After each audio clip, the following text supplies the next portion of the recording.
You've got it tuned to listener-supported independent music radio, WNRN, broadcasting from the Blue Ridge to the Bay.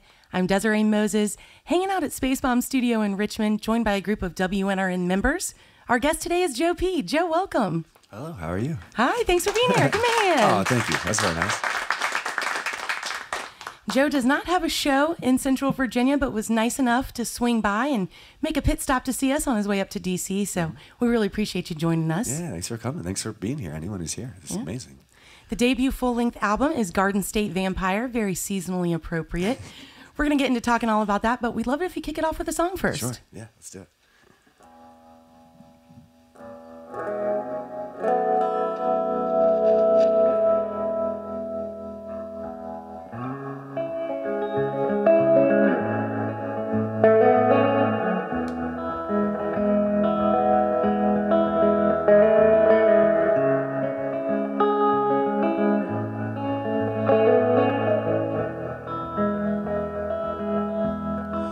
Dressed up like a dream, but there's a nightmare underneath it all. No, not what I see, but you keep coming when I call. I guess you know you don't feel the pain when there's nothing left to hurt, and it's hard to walk away when there's nowhere left to turn. I don't wanna love you, but I can't help but love you anymore. So break my heart again like you did before. Ooh, and I must be the madman everybody always says I am, 'cause I talk to a side man that no one else can see. He says, you know, you won't feel the pain when there's nothing left to hurt, and it's hard to drive away when the bridge already burned. I don't wanna love you, but I can't help but love you anymore.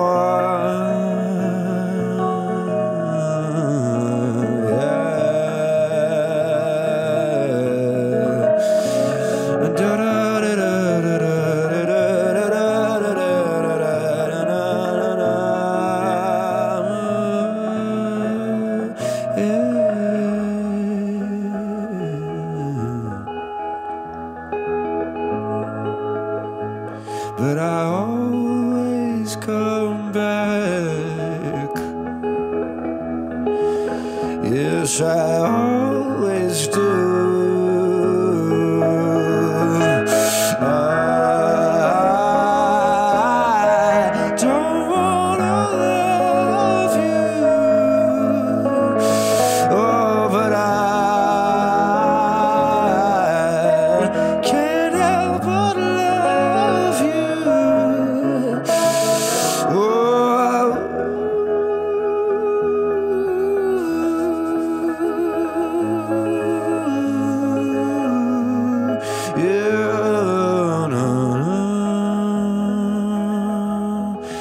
Don't wanna love you, yeah.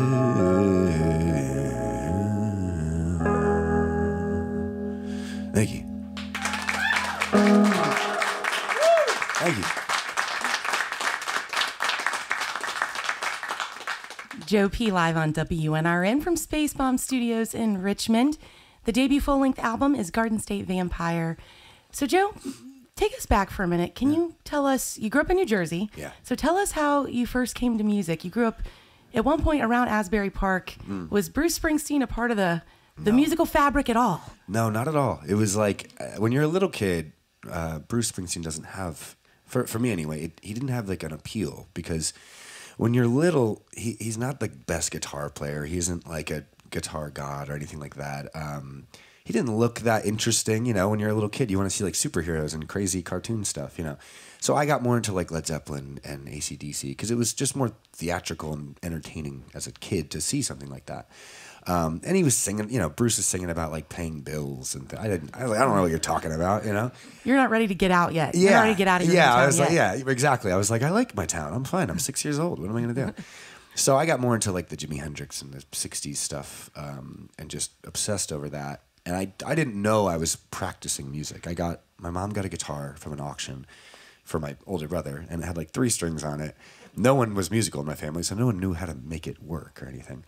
He didn't care about it, so I took it, and I just thought it was a toy. Because when you're 6 or 5 or whatever I was, you don't see things like that.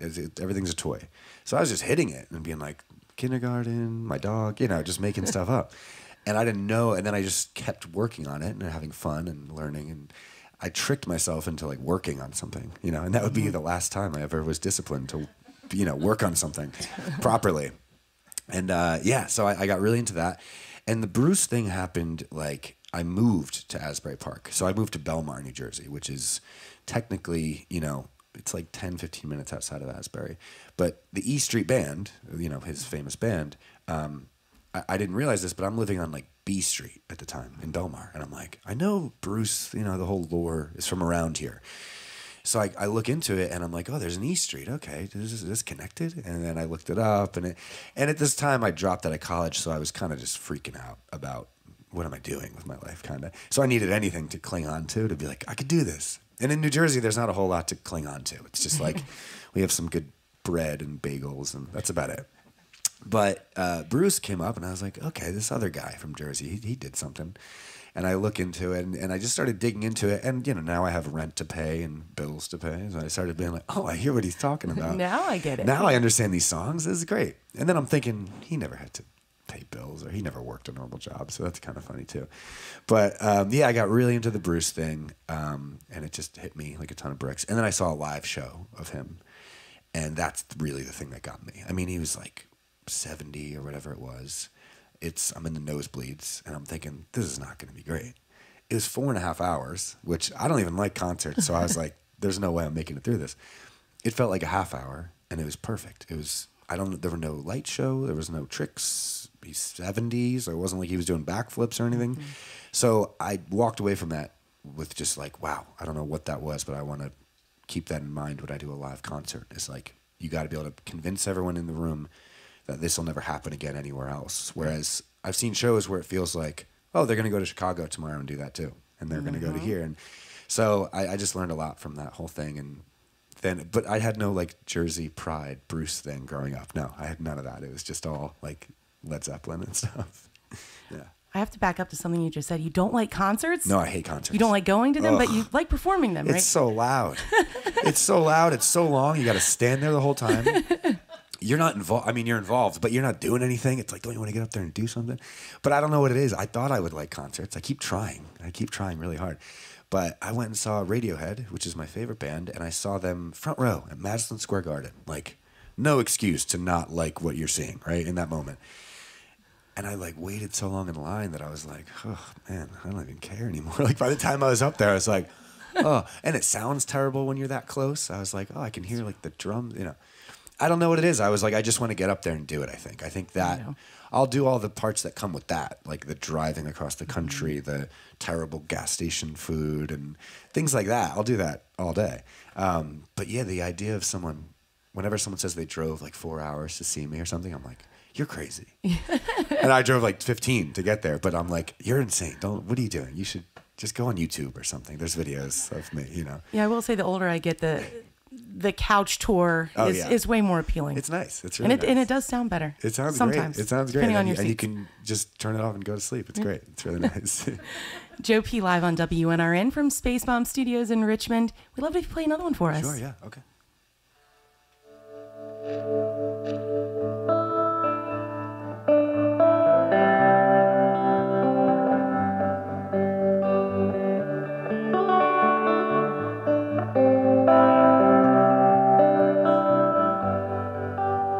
Walking through a dream, it's a cloudy day. Everybody here seems to be okay, but I cannot talk, so I bite my tongue and write down my thoughts on the streets in blood. Wake up.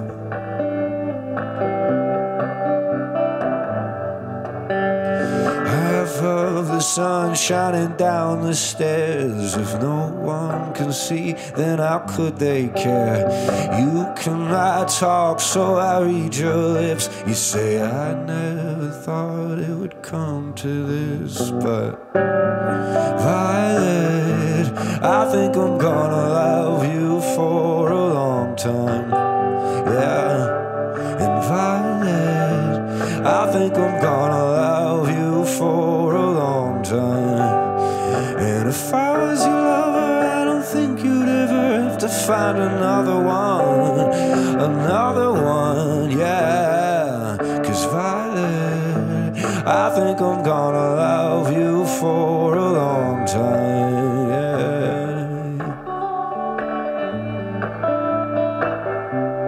Think I'm gonna love you for a long time.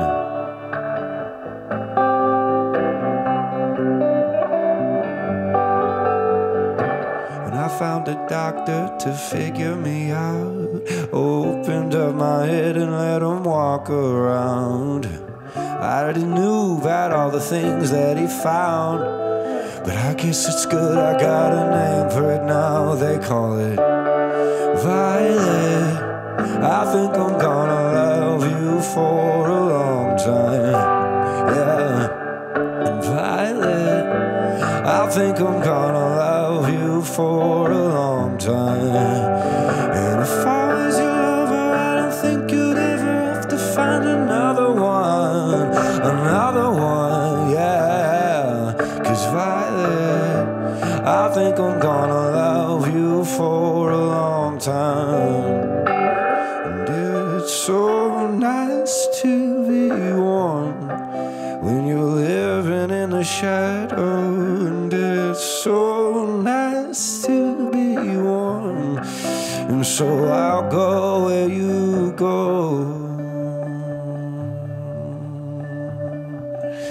Yes, I'll go where you go.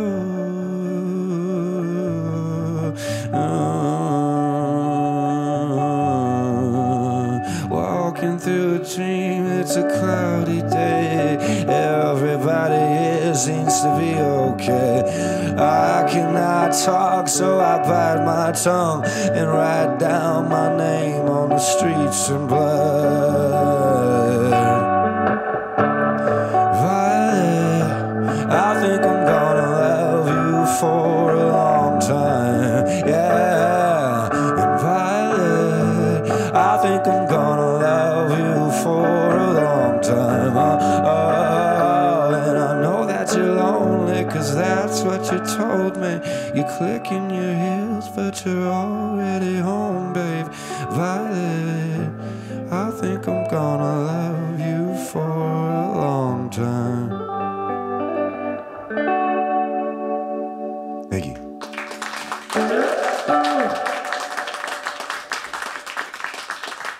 Right.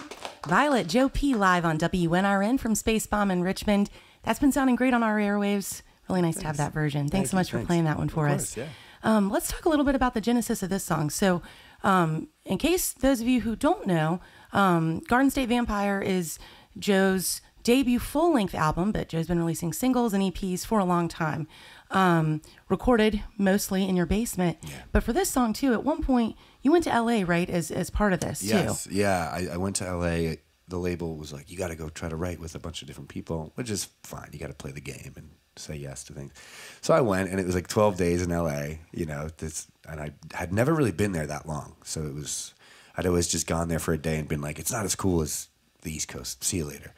Really bad attitude. But I got to sit there for like 12 days, and it snowed while I was there. I was like, the one time I'm here, I'm driving around and there's snow-capped mountains in LA, and I'm like, and it poured rain. The heaviest rain I'd ever driven in was in LA, and I was like, I'm just not meant to be here. No. I don't think someone's trying to tell me to get out of here. You brought that Northeast weather with you. I did, yeah. I was like, what is that? I thought it was going to be great. I didn't pack anything for this. This is insane. But yeah, I wrote with some people, and every day was just a different person at a different studio.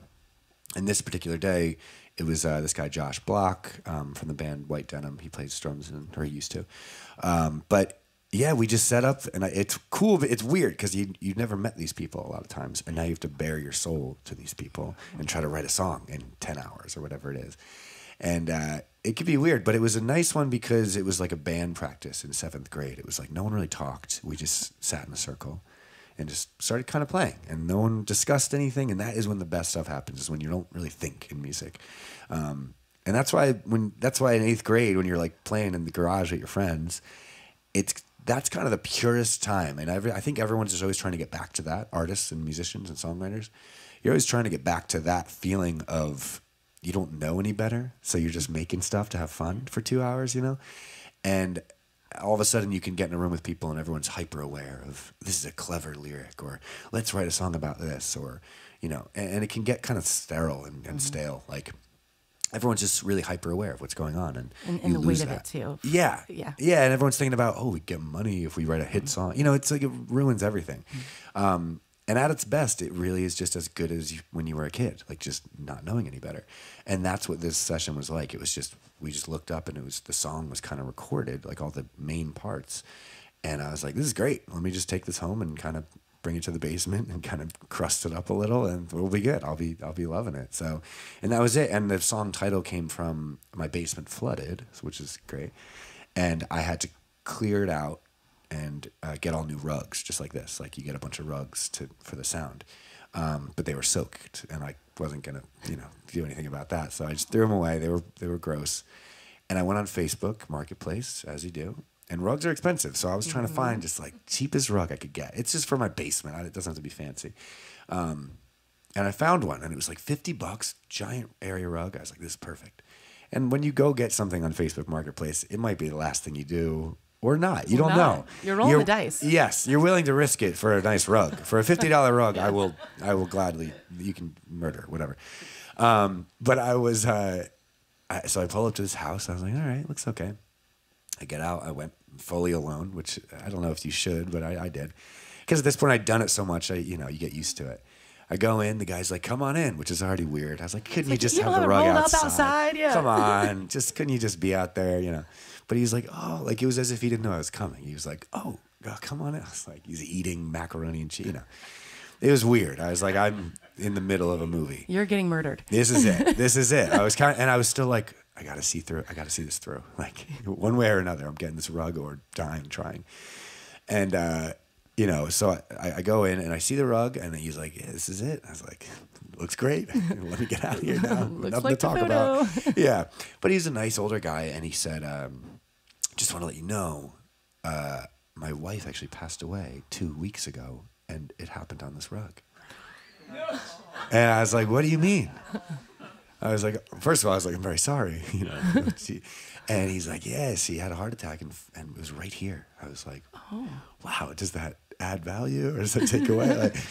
No, I was just, I was like, "Oh, wow!" Talk to him about it. Did you get it steam cleaned? Yeah, man. It was just, and that's in a second. I went from like, "I don't know you, just give me the rug, I'm out of here," to like, "I got to talk to you about some deep stuff now. You're telling me, So I said, "Oh man, I'm sorry," whatever. And he was so nice that I just ended up saying, "You know what? This is going to a basement studio essentially, and I'm in the process of writing some songs."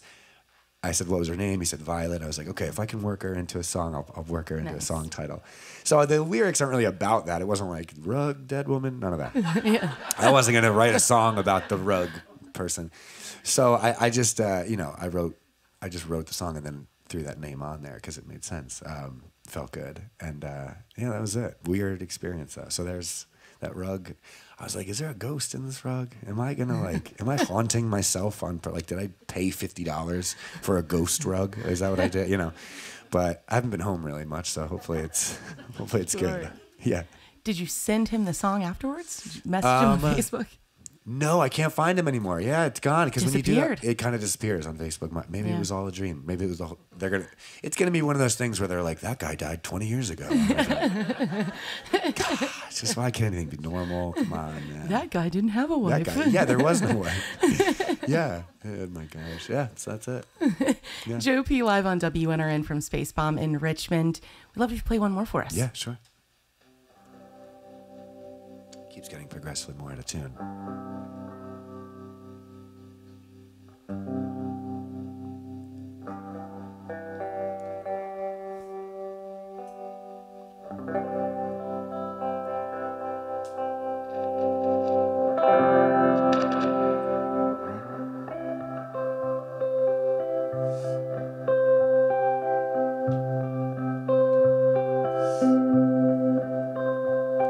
While you go get another drink, I think I'll waste to tell you I'm fine. One more vodka soda, then you'll never even know that I'm lying.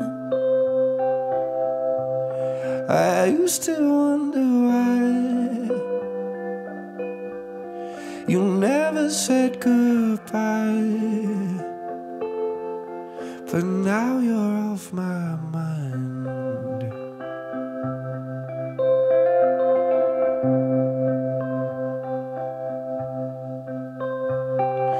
Got myself another lover, God, I love her, I'll never stop.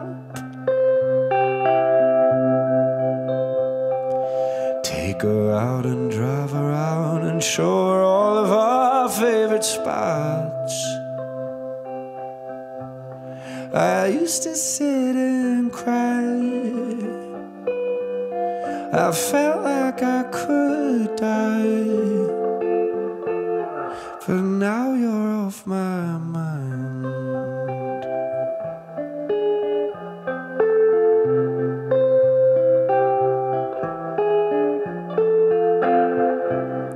And we'll be better by the summer. You'll come out from underneath your coat. I'll be making toast in the tub with all my ducks in a row, wearing all of my clothes. I still put my hand around the headrest in my undercoat. But no one's there to hold on to the wheel while I let go anymore. You're every car that passes by, every blonde hair in the corner of my eye. But now you're off my mind. I can't believe what they're saying. You don't live in Jersey anymore. You went to fight off your genetics, and you heard the West Coast had the cure. Now you watch the kids grow up while you're just getting old. And you used to be so sure, and now you never know. But it's okay, yeah, it's alright, 'cause I'm too far from you to fall in love tonight.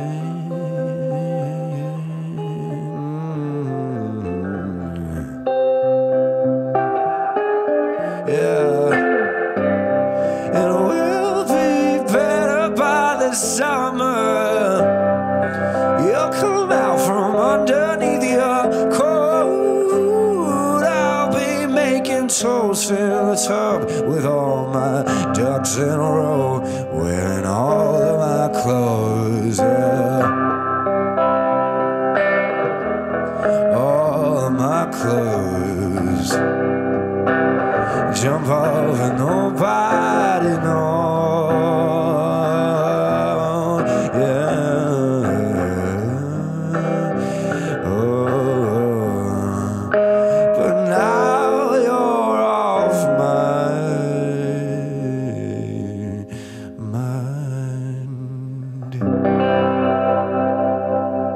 Thank you very much. Thank you. Thank you. Joe P. live on WNRN from Space Bomb in Richmond. The debut full-length album is Garden State Vampire. Joe did not have a show in the area, was passing through on the way to D.C. Really grateful for you for joining us. Thank you so much. Thank you very much. Yeah, thanks for being here.